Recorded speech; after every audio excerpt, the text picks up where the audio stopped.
원하는 소식이 있습니다. 금식 릴레이가 이번 돌아오는 토요일까지 진행이 됩니다. 금식 릴레이 표대로 정해진 시간에 함께 금식하시고 또 기도해 주시길 바랍니다.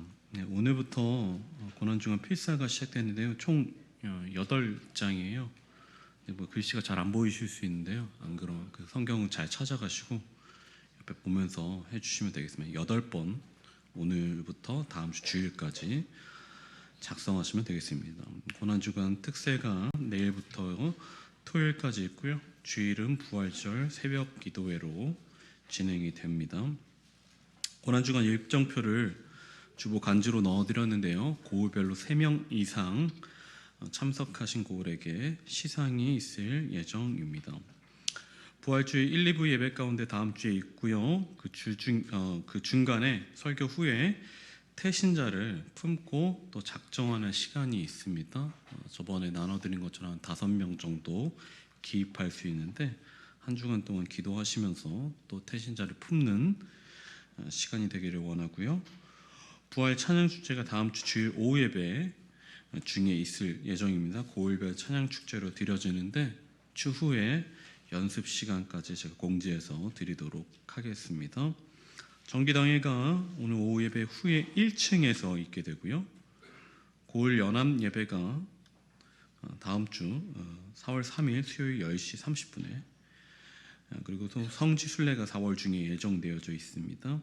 안전한 여정이 될 수 있도록 또한 함께 기도해 주시고요. 수요 강당 기도회 계속해서 진행하고 있는데요. 기간별 일정을 참조하셔서 말씀이 힘이다와 함께 기도회를 진행해 주시면 되겠습니다. 교회 대청소가 돌아오는 토요일 오전 10시에 있을 예정입니다. 각기 맡은 바대로 교회를 또 부활절을 맞이하면서 청결하게 해주시기를 바랍니다. 네, 하나님 말씀 보겠습니다. 신명기 4장 1절부터 8절입니다. 하나님 말씀 신명기 4장 1절부터 8절 구약성경 265면에 있습니다.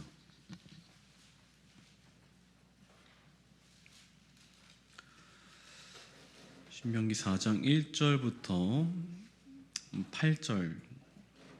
8절까지입니다. 이스라엘아, 이제 내가 너희에게 가르치는 규례와 법도를 듣고 준행하라. 그리하면 너희가 살 것이요 너희 조상이 하나님 여호와께서 너희에게 주시는 땅에 들어가서 그것을 얻게 되리라.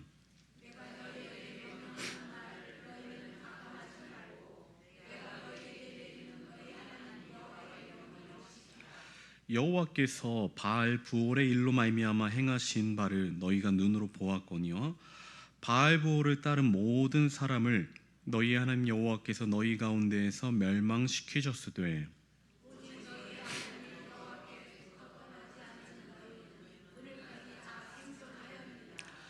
내가 나의 하나님 여호와께서 명령하신 대로 규례와 법도를 너희에게 가르쳤나니 이는 너희가 들어가서 기업으로 차지할 땅에서 그대로 행하게 하려 함인즉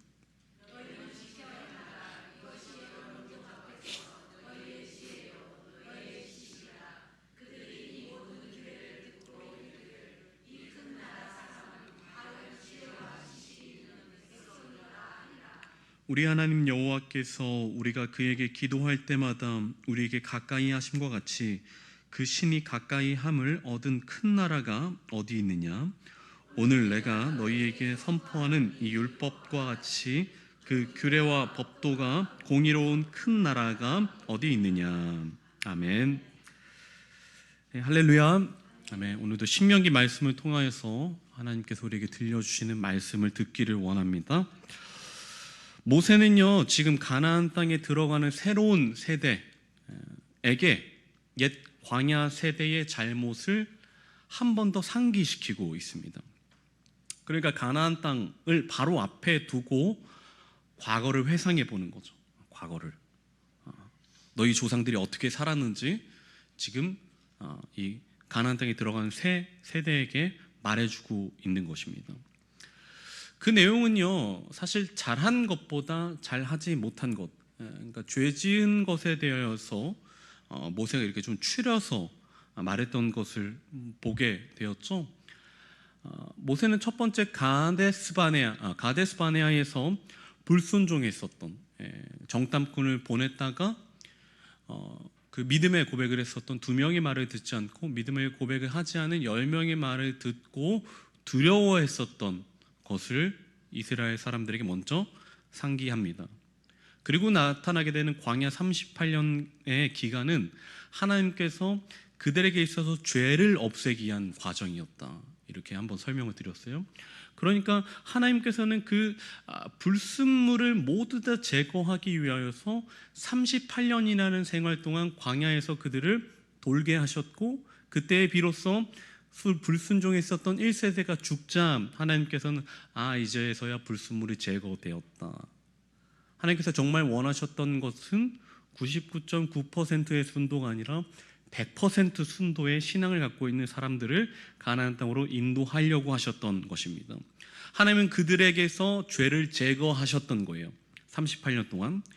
자, 모세를 필두로 이스라엘은 전쟁을 감행하죠. 그래서 우리가 저번에도 보았듯이 누구 이깁니까?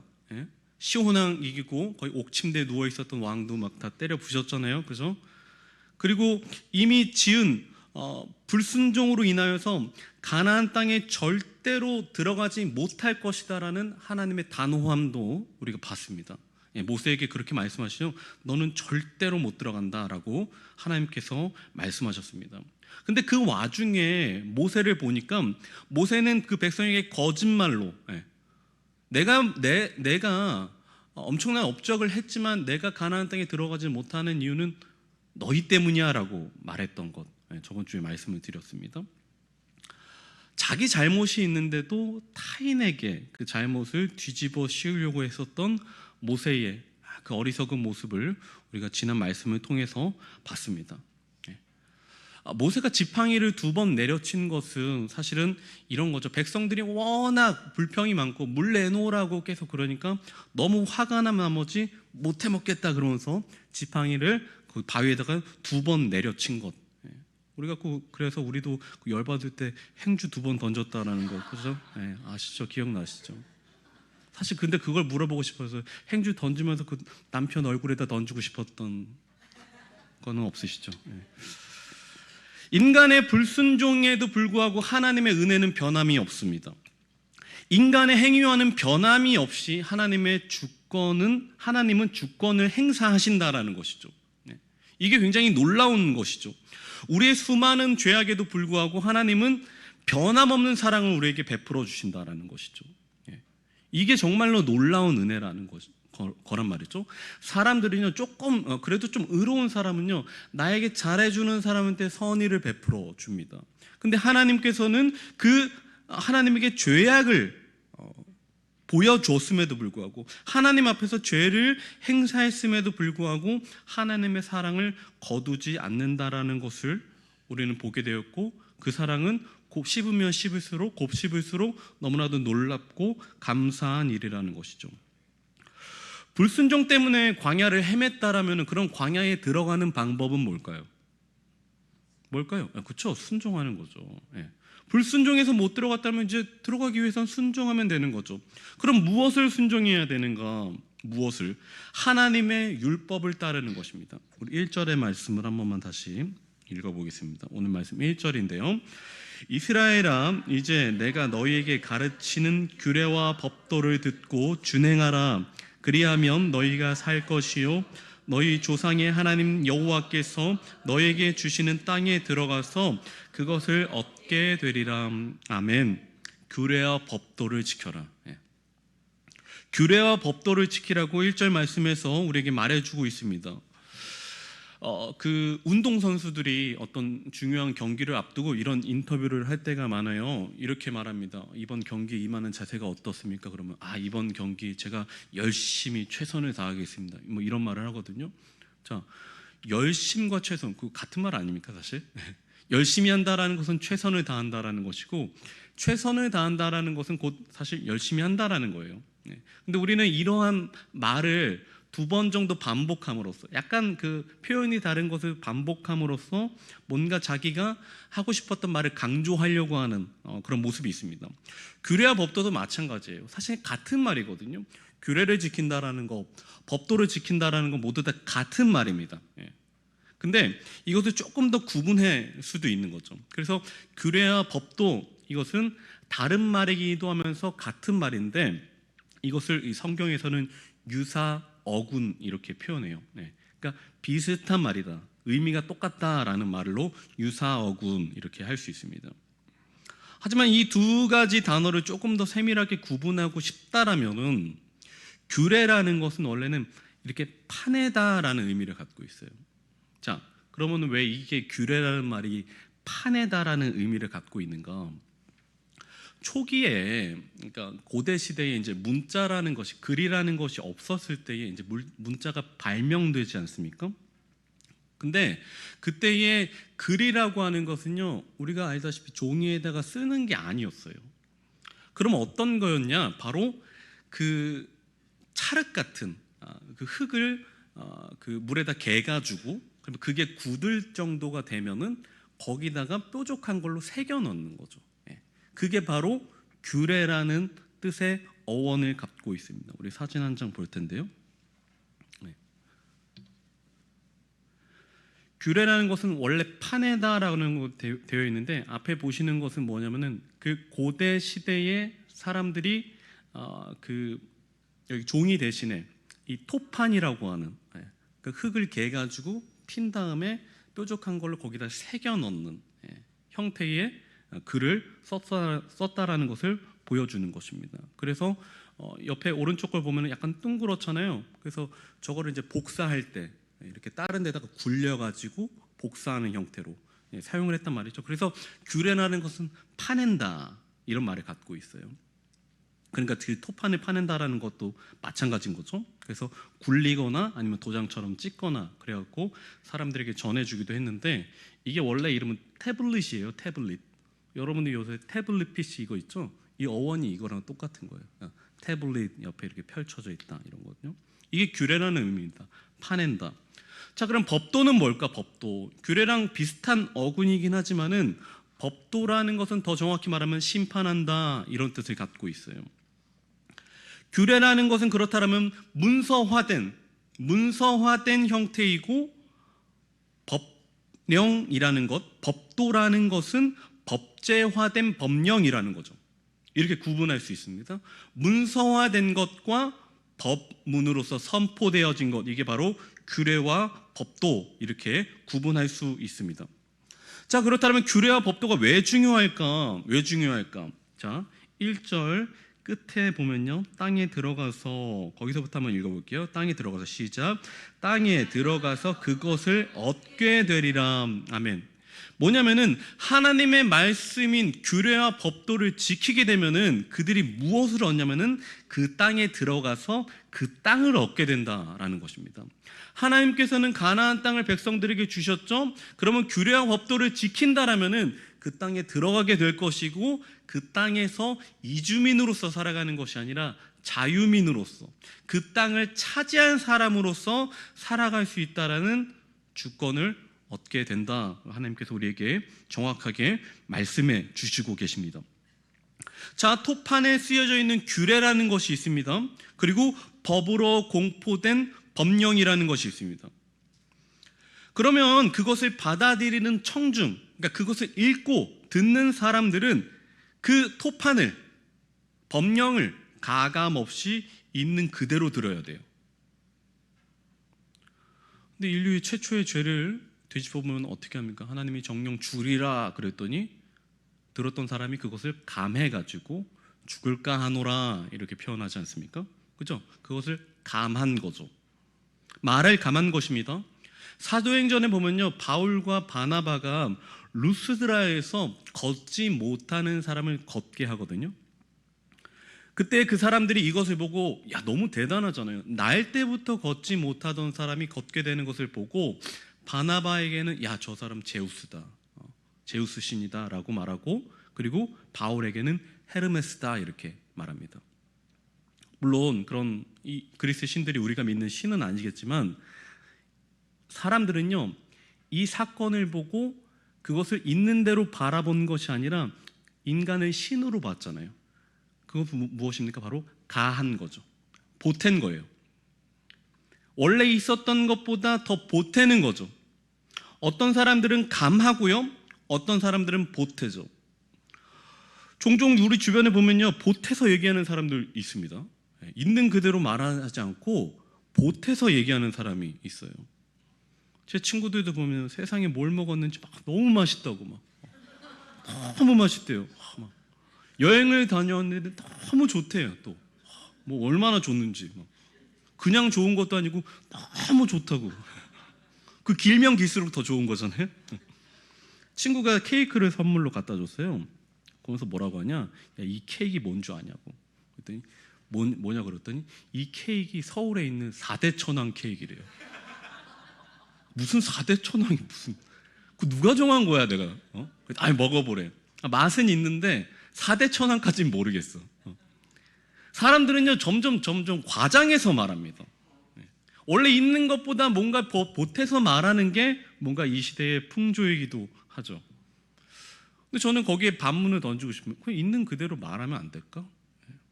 맛있으면 맛있다, 좋으면 좋다, 그냥 보통이면 보통이다 그러지 뭐 너무 좋고 뭐 너무 맛있고 이건 저는 좀 오바라고 생각합니다. 과장하고 붐업시키는 뭔가 막 이렇게 팽창되어져 있는 것을 사람들이 좋아하다 보니까 그게 유행이다 보니까 교회라는 공간에도 이러한 풍조가 들어와서 약간 흥분된 신앙을 추구하는 뭔가 막 이렇게 움직이려고 하는 그런 신앙만 추구하는 막 눈물이 흐르지 않으면 예배가 아닌 것처럼 생각하는 사람들이 생겨난다라는 거죠. 마른 행주에 물 짜내듯이 막 눈물을 막 짜내는 거예요. 하지만 오늘도 우리는 말씀을 통해서 정확히 보게 됩니다. 하나님의 말씀은요 가감하지 않는 거예요. 하나님의 말씀 속에 눈물이 있으면 우리 눈물 흘리는 거예요. 기쁨이 있으면 기쁨을 느끼는 것입니다. 저번에 제가 한번 말씀드렸죠. 모세에게 야 너는 절대로 가나안 땅 못 들어간다. 그러면서 귓속말로 뭐라고 했어요? 그 대신 잠깐 보고 와. 이거 되게 유머스럽지 않습니까? 그러면서 우리가 약간 재밌게 웃었잖아요. 그렇죠? 그 말씀을 보고 우리는 웃을 수 있죠. 왜냐? 하나님이 우리를 즐겁게 하시니까. 우리에게 눈물을 주시면 우리는 눈물을 흘리는 거죠. 그게 가감 없이 신앙생활하는 것입니다. 여러분들 가감 없이 신앙생활 하시기 바랍니다. 계시록 말씀을 한번 볼 텐데요. 22장 18절 19절 이어서 읽어보겠습니다. 내가 이 두루마리의 예언의 말씀을 듣는 모든 사람에게 증언하노니 만일 누구든지 이것을 외에 더하면 하나님이 이 두루마리에 기록된 재앙들을 그에게 더하실 것이요 하며 만일 누구든지 이 두루마리의 예언의 말씀에서 제하여 버리면 하나님이 이 두루마리에 기록된 생명나무와 및 거룩한 성의 참여함을 제하여 버리시리라. 아멘. 그렇죠. 하나님께서는요 자신이 하셨던 말씀을 있는 그대로 표현하기를 원하시지 거기서 뭔가를 더하거나 빼는 것을 용납하지 않으십니다. 하나님이 무척이나 싫어하시는 일입니다. 모세는 한 번 더 과거를 회상하거든요. 이제는 불순종하거나 자신이 불순종했거나 지팡이를 2번 내려친 사건이 아니라 이방신을 따랐던 일에 대해서 말합니다. 불순종했었던 일도 하나님께 실수한 것이고요, 모세가 지팡이 2번 내려친 것도 하나님 앞에서 아주 잘못된 행동이지만 사실 더 나쁜 행동은 무엇이냐, 바로 하나님이 아닌 이방신을 따랐던 모습이라고 할 수 있습니다. 우리 3절의 말씀을 한번 볼 텐데요. 오늘 읽었던 3절 말씀 한번 보겠습니다. 여호와께서 바알부올의 일로 말미암아 행하신 바를 너희가 눈으로 보았거니와 바알부올을 따른 모든 사람을 너희의 하나님 여호와께서 너희 가운데에서 멸망시키셨으되. 아멘. 여기서 3절에 보니까 여호와께서 바알부올의 일로 말미암아 이렇게 되어 있죠. 자, 근데 바알이라는 것은요, 여기 이제 같은 단어처럼 보이는데 바알은 우리가 알다시피 이방 신을 말하는 거고요. 그 뒤에 있는 부올은요, 지역을 말하는 거예요. 그래서 이거는 바알 그리고 부올 이렇게 읽어요. 바알 부올이 붙어 있는 게 아니라 바알 신 그리고 부올은 그 지역을 말하는 것입니다. 자, 바알 부올을 따랐던 사람들은 그곳에서 모두 멸망되었다. 무슨 일이 있었을까요? 민수기 25장 1절 2절 한번 보겠습니다. 민수기 25장 1절 2절에 바알 부올의 사건이 잘 나타나 있습니다. 함께 읽을게요. 이스라엘이 시딤에 머물러 있더니 그 백성이 모압 여자들과 음행하기를 시작하니라. 그 여자들이 자기 신들에게 제사할 때에 이스라엘 백성을 청함에 백성이 먹고 그들의 신들에게 절함으로. 아멘. 이스라엘이 모압 여인들과 함께 음행했다. 또한 그곳에서 부정한 음식을 먹고 바알에게 고개를 숙였다. 가데스바네아에서 10명이 보고한 부정적인 뉴스에 이스라엘은 전체가 동조해서 가나안 땅에 못 들어갔죠. 2명은 믿음의 고백을 했지만 이스라엘의 죄는 공동체의 죄가 되어버렸습니다. 모두 다 부정적인 뉴스를 따라간 거예요. 자, 이스라엘이라는 공동체 그리고 모압의 딸들이라고 되어 있었습니다. 이스라엘과 모압의 딸들, 복수 형태죠. 딸 한 명이 아니라 딸들입니다. 그러니까 이 말은요, 이스라엘의 많은 사람들이 음행을 저질렀고 또한 부정한 음식을 먹었고 제사에 참여했다. 하나님이 아닌 다른 신에게 고개를 숙였다. 이것이 바로 바알 부올의 사건입니다. 앞에 지었던 죄보다 더 심각한 죄의 형태, 그것을 언제 지었냐? 바로 가나안 땅을 앞에 두고. 그럼 이 사건에 가담한 사람이 몇 명일까요? 우리 다음 말씀 볼 텐데요, 25장 9절 말씀 한번 보겠습니다. 그 연병으로 죽은 자가 24,000명이었더라. 아멘. 네. 하나님께서 바알 부올에서 바알에게 절했던 사람들, 그 사람들에게 병을 내려갖고 그 사람들 모두 죽게 했는데 총 24,000명이 그곳에서 사망하게 됩니다. 이스라엘 출애굽한 사람이 약 60만이라고 계산했을 때 24,000명은 약 이스라엘 전체 인구의 4% 정도가 됩니다. 제가 이번 수요일 날에 점심에 금식이었는데 이제 금식 릴레이 중에 하는 거죠. 그리고 이제 다음 주에는 저녁 금식을 일주일 동안 하기로 작정을 했는데, 저는 이제 저기에 쓰지 않더라도 자발적으로 금식에 참여하는 분들이 더 있을 거라고 생각을 하는데요. 없으려나 모르겠네. 저는 사실 이제 찬양을 하거나 설교를 앞두고 이렇게 뭔가 많이 먹는 것을 좀 주저하거든요.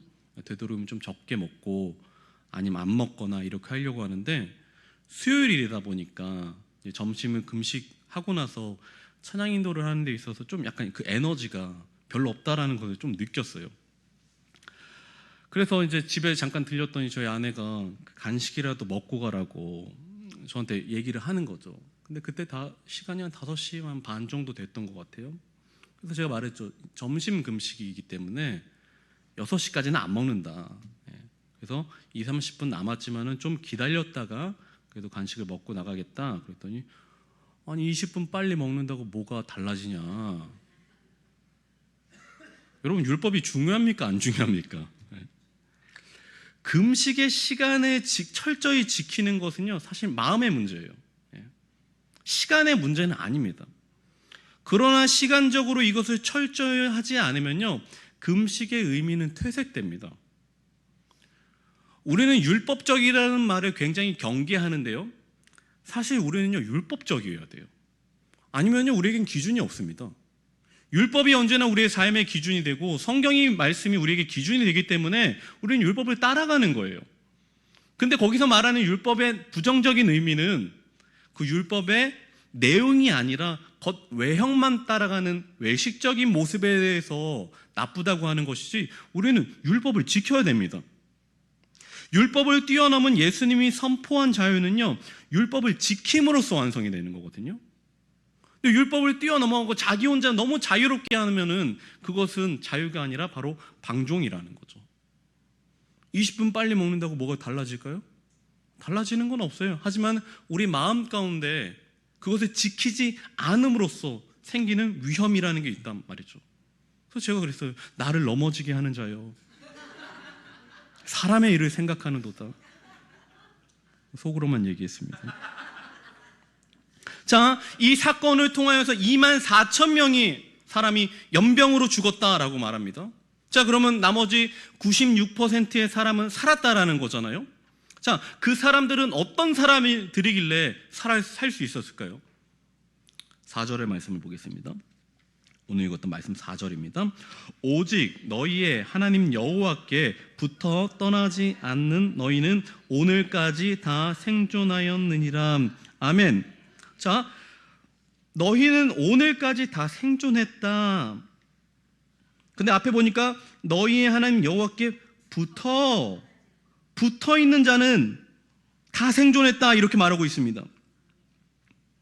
여러분, 말씀에 붙어 있으면 삽니다. 하나님의 말씀을 떠나지 않으면 살게 됩니다. 우리 사진 하나 볼 텐데요. 제 그림 사진 하나 갖고 있는데, 이게 뭐예요? 원숭이잖아요. 원숭이가 보면요, 원숭이 그 어미에 그 새끼가 꼭 늘 붙어 있어요. 안 떨어지려고 나무에 붙어갖고 엄마 그 뒤에 붙어가지고 그렇게 살아갑니다. 얼마나 귀여운지 몰라요. 다음 사진도 보면요, 또 붙어있는 애들이 나오는데, 팬더 있죠, 팬더. 팬더도 보니까 엄마 품에 그렇게 붙어있으려고 그래요. 생존 본능이에요. 다음 사진도 볼까요? 이게 누구예요? 캥거루. 캥거루는 심지어 주머니도 있어. 세상에나. 희한해. 하나님이 어떻게 거기다 주머니 만들 생각을 했어. 이 동물들은요, 아주 자연스럽게 알고 있습니다. 엄마랑 붙어 있어야지 살 수 있다라는 것을 아주 본능적으로 그들은 알고 있어요. 떨어지면 죽는다, 그러니 붙어 있죠. 동물들이 본능적으로 알아요. 붙어 있는다라는 것은, 여기서 붙어 있는다라는 것의 아주 정확한 의미는 적극적으로 매달려 있는다라는 거예요. 그래서 제가 사진 보여드린 거예요. 엄마가 개를 품고 있기도 하지만은 그 새끼가 꽉 잡고 있잖아요. 떨어지지 않으려고. 그게 적극적으로 매달려 있는다라는 의미를 갖고 있거든요. 하나님은요, 언제나 이스라엘 옆에 계셨습니다. 그리고 그 옆에 붙어 계셨습니다. 우리 출애굽기 말씀 보겠습니다. 3장 7절인데요. 하나님께서 어떻게 붙어 계셨는지 볼 수 있습니다. 여호와께서 이르시되 내가 애굽에 있는 내 백성의 고통을 분명히 보고 그들이 그들의 감독자로 말미암아 부르짖음을 듣고 그 근심을 알고. 아멘. 하나님께서는 보고요, 들으셨고요, 그것을 알고 계셨습니다. 자, 그렇게 하면 어떻게 해야지 볼 수 있을까요? 근처에 있어야 되는 거예요. 어떻게 하면 그들의 부르짖음을 들을 수 있을까요? 옆에 붙어 있어야지 듣는 거예요. 그들의 그 목소리는요, 신음이었거든요. 외침이 아니었습니다. 신음이기 때문에 멀리 떨어져 있으면 이스라엘의 고통을 알 수 없어요. 하지만 하나님께서는 그들에게 붙어 계셨기 때문에 그들의 신음을 들으신 겁니다. 그러니까 그 근심을 알게 되는 것이죠. 하나님께서는 늘 이스라엘 곁에 붙어 계셨습니다. 예수님도 이러한 사실을 정확하게 알고 계셨습니다. 요한복음 15장 2절 4절 함께 읽어보겠습니다. 2절 4절입니다. 무릇 내게 붙어 있어 열매를 맺지 아니하는 가지는 아버지께서 그것을 제하해 버리고 무릇 열매를 맺는 가지는 더 열매를 맺게 하려 하여 그것을 깨끗하게 하시느니라. 다음이요, 내 안에 거하라 나도 너희 안에 거하리라. 가지가 포도나무에 붙어있지 아니하면 스스로 열매를 맺을 수 없음 같이 너희도 내 안에 있지 아니하면 그러하니라. 아멘. 붙어있지 않으면 제거됩니다. 예수님은 정확하게 말씀하십니다. 붙어있으라. 너희는 내 안에 거하라. 그 안에 있는 것이 좋은 것이다. 하지만 놀랍게도 예수님께서는요, 너희만 내 안에 있으라고 말하지 않아요. 뭐라고 하냐? 나도 그 안에 있겠다라고 말합니다. 너는 나한테 붙어 있어라고만 말하지 않고 나도 너한테 붙어 있을게라고 말하는 거예요.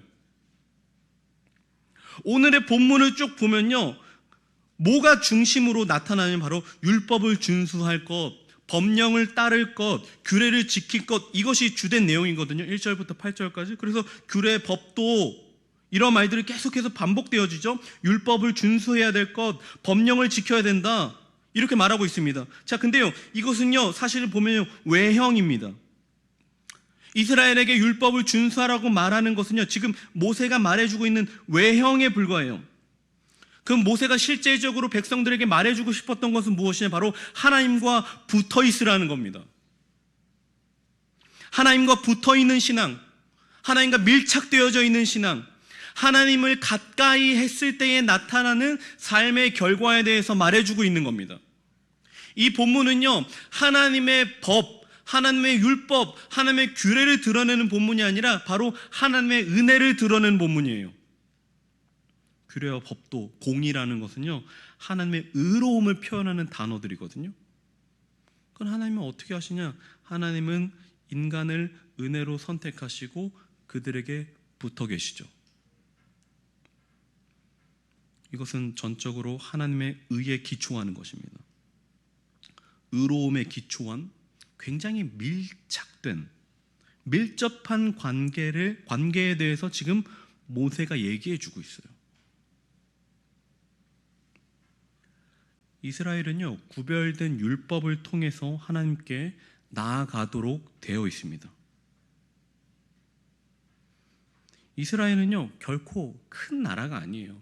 조그만 나라입니다. 그들도 잘 알고 있어요. 혹시 한번 찾아볼 수 있을까요? 뒤로 좀 넘겨갖고요 한번 찾아볼게요. 7장 7절. 이스라엘도요 자기 나라가 작은 것, 그 민족의 수가 많지 않다라는 것을 잘 알고 있습니다. 자, 또 표현합니다. 신명기 7장 7절 함께 읽어볼게요. 여호와께서 너희를 기뻐하시고 너희를 택하심은 너희가 다른 민족보다 수요가 많기 때문이 아니니라. 너희는 오히려 모든 민족 중에 가장 적으니라. 아멘. 가장 적어요. 나라도 작습니다. 인구도 적습니다. 싸움의 실력도 없습니다. 무기도 없습니다.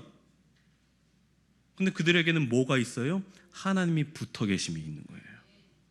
그러니까 다 이길 수 있었던 것이죠. 그러니까 하나님이 이스라엘을 표현하시고 또 모세를 표현을 불어서 이스라엘을 표현하는 방식이 있는데요. 6절 후반부에 보니까 이 모든 규례를 듣고 이르기를 이 큰 나라, 이렇게 되어 있습니다. 이스라엘 지금 큰 나라라고 표현하고 있어요. 그리고 7절도 마지막에 보니까 그 신이 가까이함을 얻은 큰 나라, 이렇게 되어 있습니다. 그 8절도 마지막에 보니까요 그 규례와 법도가 공의로운 큰 나라가 어디 있느냐, 이렇게 말합니다. 아니요, 이스라엘은 조그만 나라예요. 사람도 적어요. 아무도 관심 갖지 않습니다. 근데 하나님과 붙어 있으니까 큰 나라가 되는 것이죠. 이들은 율법을 통해서 하나님과 관계를 맺습니다. 아주 독특합니다. 베드로가 왜 실패합니까? 주님과 안 붙어 있었기 때문이죠.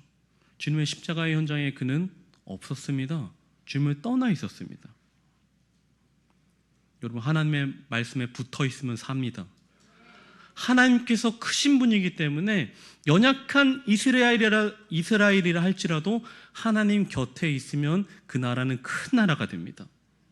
여러분, 우리가 힘이 있습니까? 힘이 없죠. 여러분, 권세 갖고 계십니까? 권세 없어요. 여러분, 많은 부를 소유하고 계십니까? 우리에게 많은 부 없습니다. 하지만 우리 크신 하나님께서 내 곁에 계시니 우리는 큰 백성이고요, 우리 크신 하나님께서 능력 있으시니 우리도 그 능력 받아서 하나님의 능력을 행할 수 있는 주님의 자녀들입니다. 우리 하나님께서 부유하시니 우리에게도 하나님께서 부유함을 선물로 주실 것입니다. 우리도 이 사실을 믿고 깨달으면서 이번 한 주간 특별 새벽기도, 너무나 우리에게 지치고 힘들고 피곤한 일이 될 수 있습니다. 하지만 우리 하나님께서 피곤치 아니하시고 졸지 않으시는 능력 많으신 하나님이시니 우리도 우리의 육체를 의지하지 않고 우리 하나님 붙들면서 우리 앞으로의 이 고난 중간에 의미 있게 또 십자가를 깊이 묵상하고 생각하면서 보낼 수 있는 주님의 거룩한 자녀들 되기를 축복합니다. 아멘. 함께 기도하겠습니다. 하나님의 말씀은요, 그 안에 늘 은혜가 숨겨져 있습니다. 얼마나 은혜로운지, 얼마나 주님의 그 은혜의 깊이와 넓이와 그 길이가 대단한지 파면 팔수록 더 많이, 더 깊이 세워져 나오는 주님의 은혜를 우리가 모두 받기를 소망합니다. 우리는 작지만, 우리는 힘이 없지만, 우리는 연약하지만, 우리는 부요하지 않지만 우리 아버지 하나님께서 능력 많으시고 부요하시고 힘이 있으시고 선하신 분이기 때문에 우리에게도 동일한 은혜를 부어주실 것을 믿습니다. 앞으로의 한 주간 특별 새벽 기도를 통하여서 하나님께 예배하기를 원하는데, 하나님 우리의 체력을 지켜주시고 또 아버지 우리는 감당할 수 없다라고 스스로 말하고 이미 포기해버린 마음이 있다라면은 하나님 다시 한번 주님 붙들게 하여 주시어서 내 힘이 아니라 내 옆에 붙어 계신 하나님께서 일하심을 맛볼 수 있도록 우리를 인도하여 주시옵소서. 주의 힘으로 일어나게 하시고 주의 힘으로 기도할 수 있도록 인도하여 주시고, 주께서 주시는 능력을 통하여서 주 앞에 예배할 수 있는 주님의 거룩한 자녀들이 될 수 있도록 인도하여 주시옵소서. 이러한 기도 제목으로 하나님께 기도하시겠습니다. 함께 기도합니다. 하나님 아버지 감사합니다. 주님 아버지 붙들린 삶이 되기로 합니다. 하나님 붙잡아 주시옵소서. 하나님 인도하여 주시옵소서. 하나님 주님 아버지, 우리는 힘이 없고 연약합니다. 우리의 힘으로 하지 않겠습니다. 우리의 능력으로 하지 않겠습니다. 하나님을 붙잡겠습니다. 하나님 우리의 신음을 들어주시옵소서. 하나님 우리의 궁핍함을 하나님 봐주시옵소서. 하나님 우리의 연약함은 하나님께서 바라봐 주시기를 소망합니다. 하나님 나보다 나를 더 많이 아시는 주님, 나보다 나에 대해서 더 많이 알고 계시고 나보다 더 많은 아버지 슬픔을 갖고 계시고 우리 아픔에 공감하여 주시는 하나님 아버지 앞에 아버지 전심을 다해서 예배하기를 원합니다. 이번 아버지여 고난 중을 통하여서 이 특별 새벽 기도 시간을 통하여서 하나님 은혜 베풀어 주시길 원합니다. 피곤하고 아버지 낙심되어지고 아버지 일터의 상황들과 여러 가지 환경의 문제들이 있지만은 이번 한 주간 동안은 잘 하나님 믿음 안에서 작정할 수 있도록 인도하여 주시어서 하나님 우리의 힘이 아니라 주께서 주시는 힘으로 말미암아 하나님 주님 아버지 앞에 그 옆에 찰싹 달라붙을 수 있는 주님의 거룩한 자녀들 될 수 있도록 인도하여 주시옵소서. 하나님 주님 섬기기 원합니다. 붙어있게 하여 주시옵소서. 주님 내 안에 계셔 주시옵소서. 나도 주님 안에 거하기를 원합니다.